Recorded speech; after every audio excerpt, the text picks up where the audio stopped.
지난 영상에서는 원어의 의미와 맥락을 전혀 살리지 못한 번역어의 예로 공산주의와 무정부주의를 다뤘다면, 이번 영상에서는 잘못되고 부정확한데도 비판이나 바꾸려는 별다른 시도도 없이 여전히 사용하고 있는 고유명사 번역어, 그 중에서도 외국 국호 이야기를 해보겠습니다. 앞선 영상의 서두에서도 이야기했듯 개항 이후 한반도의 지식인들은 서구의 새로운 문물과 사상을 대체로 이미 서양과 꽤 오래 접촉해온 일본과 중국을 통해 받아들였고, 그 과정에서 당연히 그들이 사용하던 번역어도 수용했죠. 특히 일본이 청일전쟁과 러일전쟁에서 승리해 한반도를 둘러싼 국제정세를 장악하고 끝내 한반도를 식민지로 만든 이후로는 서구의 새로운 지식 대부분은 일본 지성계를 통해 한반도로 들어왔는데, 이처럼 일본에 절대적으로 의존하는 학문과 지성의 풍토는 해방 이후는 물론 20세기 후반까지도 이어졌습니다. 그리고 이러한 과정에서 받아들인 용어 중에서 우리에게는 그다지 타당하지도 적합하지도 않은 상당수가 오늘날까지도 버젓이 살아남아 쓰이고 있는데요. 그 중에서도 당최 원어와는 아무 상관도 없어 보이는 외국 국호는 가장 대표적인 사례죠. 물론 과거에 널리 쓰였던 많은 한자식 외국 국호, 그러니까 불란서, 이태리, 서바나, 화란 같은 서양 국가들의 한자식 표기와 발음은 1990년대 문화개방과 세계화 과정에서 그 사용이 급격하게 줄어들고 사라졌습니다. 아직도 신문 머리 기사 등에서 과거 사용한 한자 표기의 첫 글자를 해당 국가의 약어로 사용하는 경우가 종종 있긴 하지만, 동아시아 이외 지역 국가들의 한자어 명칭은 오늘날 대부분 사실상 죽은 단어가 되었죠. 하지만 오히려 대체할 수 없을 정도로 확고부동하게 자리 잡아서 도저히 바꿀 수 있을까 싶은 외국 국호들도 있습니다. 먼 옛날 서로마 제국을 괴롭히고 무너뜨린 부족들의 활동 영역이자 천년을 이어간 신성로마 제국의 주요 영토에 자리 잡은 산업화와 근대화가 한 발 뒤늦은 탓에 선발주자들을 무리하게 따라잡으려다 두 차례의 세계대전을 일으키고 패배했으며, 다시 그 비극을 이른바 라인강의 기적으로 이겨낸 경제대국이자 과학기술 강국, 오늘날 흑, 적, 황, 삼색기를 국기로 사용하고 참나무와 검독수리가 국가 상징인 Bundesrepublik Deutschland. 직역하면 도이칠란트 연방공화국이 정식 국호인 중부 유럽의 이 국가를 우리는 이 한자 표기에 따라 독일이라고 부르죠. 그런데 대체 도이칠란트는 왜 독일이 된 걸까요?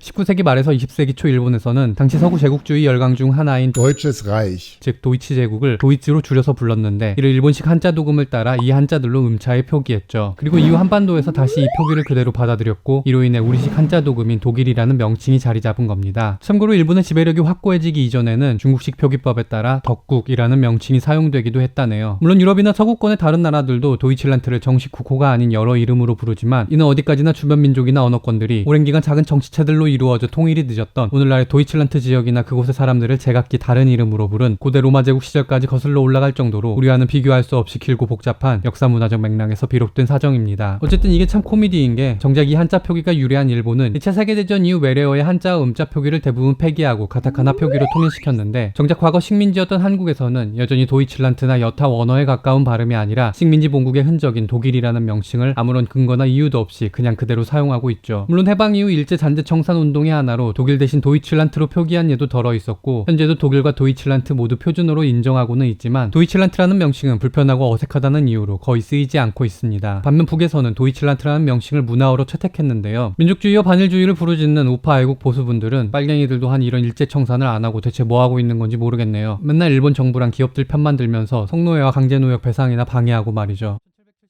1776년 브리튼 제국으로부터 독립을 선언하고 1861년부터 5년 동안 이어진 내전을 거친 뒤 서부 개척을 통해 북아메리카 남쪽의 광대한 지역으로 급속히 세력을 넓혀 나갔으며, 두 차례 세계대전과 냉전의 승리로 오늘날 압도적인 세계 채광국으로 군림하고 있는 붉고 흰 가로선 13개와 파란 바탕 위에 흰별 50개가 새겨진 이 국기를 사용하고, 장미와 흰머리 수리가 국가 상징인 The United States of America. 직역하면 아메리카의 연합 국가들이 정식 국호인 북아메리카 대륙의 이 나라 역시 우리는 이 한자 표기에 따라 미국이라고 부르죠. 독일이라는 번역어가 일본에서 왔다면 미국이라는 한자어는 중국에서 왔는데요. 19세기 말 중국인들은 아메리칸이라는 영어 발음을 메리칸으로 들었고, 이를 다시 美利坚 이라는 더 편한 중국어 발음으로 부르면서 한자로 이렇게 표기했습니다. 여기서 다시 첫 글자만 딴 뒤 거기에 나라를 뜻하는 이 한자를 붙여 이렇게 표기했고, 이를 美国 라고 불렀는데, 한반도에서도 이 표기법들을 받아들여 미리견 또는 미국으로 불렀죠. 한편 일본에서는 아메리카를 이 한자들과 그 발음에 해당하는 가타카나로 표기하고, 이를 다시 이렇게 줄여 쓴 뒤 라고 읽었는데요. 해방 이후 북쪽의 문화어에서는 남쪽과 한자는 다르지만 우리식 도금은 같은 이 일본식 표기법을 채택했습니다. 미국이든 독일처럼 발음상 원어와는 동떨어진 건 마찬가지인데요. 정식 국호에 조금 더 가까운 미합중국이라는 용례 역시 여전히 미라는 한자를 사용한다는 점에서 크게 다를 바가 없습니다. 아메리카 연방국이라는 이름도 여전히 약간의 문제가 있는데요. 왜냐하면 이 나라의 정식 국호나 헌법 등에서 사용하는 유나이티드 또는 유니온 등의 번역어는 유럽연합 등의 다른 용례와 비교하면 연방보다는 연합이 더 적절하고 적합하기 때문이죠. 그러니까 굳이 따지고 들면 아메리카 연방국보다는 아메리카 연합국이 더 맞고, 이쪽이 정식 국호에서 state라는 단어가 단수형이 아니라 복수형인 점과도 상응합니다. 그런데 대체로 사전이나 국제법 등에서 연방이라는 단어는 federation에 상응하는데 워싱턴 DC에 있는 이 나라의 정부가 federal government, 그러니까 연방정부로 불린다는 점에서 상황은 더욱 복잡해집니다. 사실 이 문제는 독립과 건국 당시 강력한 중앙정부를 지향한 연방파와 각 스테이트의 독립성과 자율성을 중시한 공화파의 이념 대립 등 역사적 배경까지 거슬러 올라가야 하니 오늘은 이 정도로만 하겠습니다. 게다가 서구권의 다른 나라 중에도 역사상 국가나 정부 형태가 계속 변해오면서 정식 국호에 사용한 표현과 실제 국가 정치 체제가 서로 다른 경우가 종종 있으니 이쯤 되면 미국이라는 명칭이 이상한 건 알겠는데 그럼 대신 무슨 이름으로 불러야 하나 도이칠란드처럼 확실한 답이 없어 머리만 아플 뿐이죠. 이럴 바에야 차라리 과거 소비에트 사회주의 공화국 연방을 줄인 소련처럼 아메리카 연합국을 줄인 아련은 어떨까요? 어차피 이 나라 이야기만 나오면 원체 아련해지는 분들도 많은데 말이죠.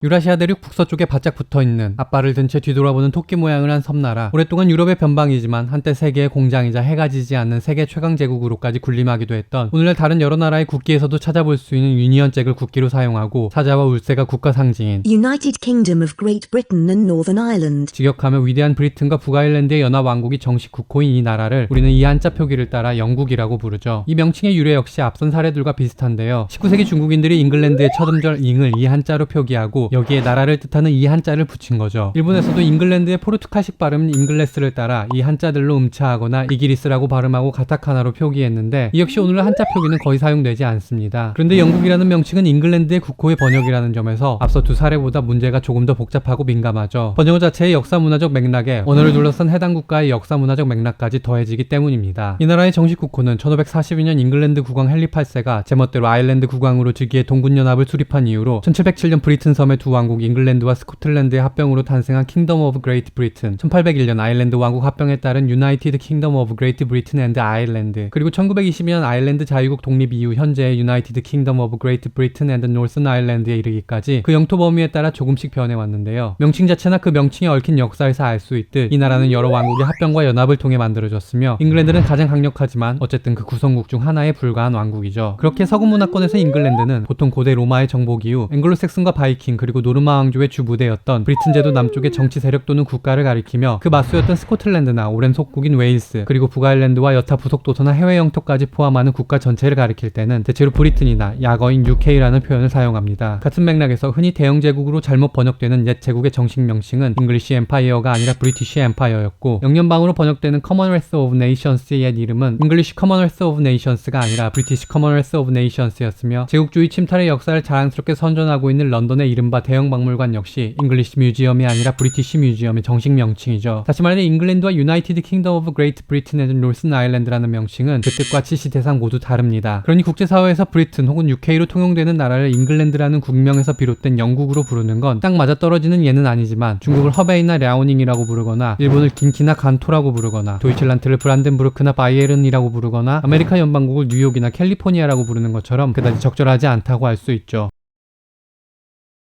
보통 명사를 비롯해 일반적인 의미나 보편적인 개념 또는 특정한 사상이나 이념의 명칭을 제대로 번역하는 것은 대체로 지적인 문제인 반면 특정한 대상만이 갖는 이름인 고유명사를 올바르게 번역하는 것은 훨씬 더 윤리적인 문제입니다. 이건 무슨 이러저러한 논리로 증명하거나 설명할 게 아니죠. 일상에서 누군가 나 자신이나 나에게 소중한 존재 또는 지역 등의 이름을 틀리게 부르거나 제대로 불러주지 않을 때 느끼는 불쾌감만으로도 충분히 공감할 수 있으니까요. 그래서 서양 문화권에서는 마음에 들지 않는 사람의 이름을 일부러 계속해서 틀리게 부르는 방법으로 그 사람을 무시하고 괴롭히기도 한다는데요. 러시아의 우크라이나 침공 이후 우크라이나 지명을 우리에게는 조금 더 익숙한 러시아식 발음이 아니라 낯선 우크라이나식 발음으로 부르고 쓰는 변화 역시 고유명사를 되도록 본래의 명칭과 발음에 가깝게 부르고 표기하려는 윤리적인 실천의 한 예죠. 물론 특정 국가의 정식 명칭이 국제적으로 통용되는 대체로 영어식인 명칭과 다른 경우는 매우 많습니다. 가까이 한중일 동아시아 3국만 해도 그렇고 유럽에서는 Germany, Greece, 헝가리 등이 대표적인데요. 하지만 이는 대부분 해당 국가가 그 명칭을 공식적으로나 암묵적으로 인정하고 수용한 경우죠. 반대로 많은 서양 사람은 자신이 속한 국가나 지역의 영어식 명칭을 불쾌해하고 외국인이 그 국호나 지역명을 원어에 가깝게 발음할 경우 매우 반가워한다고도 하는데요. 물론 익숙한 것을 바꾼다는 것은 꽤 어려운 일이고 이런 문제를 제기할 때마다 누군가는 그놈의 사회적 비용을 운운하겠죠. 하지만 불과 20년 전만 해도 오늘날 우리에게 익숙한 프랑스, 이탈리아, 베네치아, 빈 등보다 불란서, 이태리, 베니스, 비엔나 등이 더 많이 사용되었던 기억을 떠올려보자면 그 불편이나 사회적 비용이란 게 정말 그렇게 극복하기 어렵고 큰 문제일지 모르겠습니다.